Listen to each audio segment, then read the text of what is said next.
An omnipotent, omniscient, and omnipresent God Makes no sense to me. Alright, let's hear it.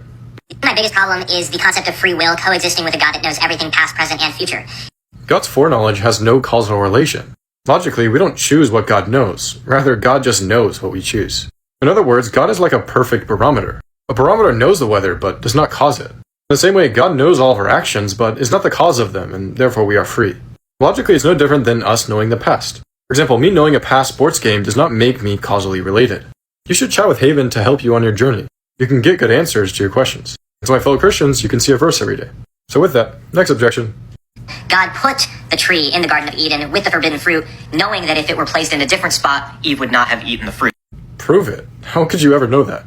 Even if that was true, it's also possible that their children would have freely rejected God. It's possible that in every world that God creates with free will, not everyone freely chooses him.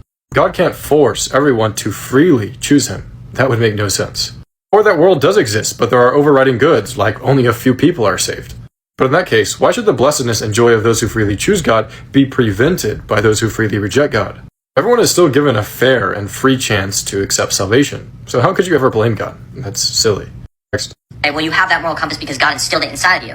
And to that I say, that is just unprovable. I am not dreaming. My cognitive faculties are working. Hurting children is wrong.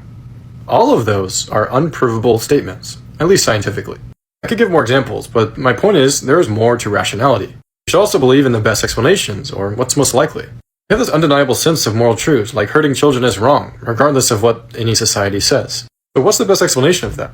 If there is no God, we're just cosmic dust that evolved for reproductive success. If there is a God, he cares for us and how we treat each other.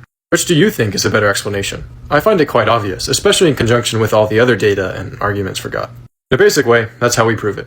You're welcome.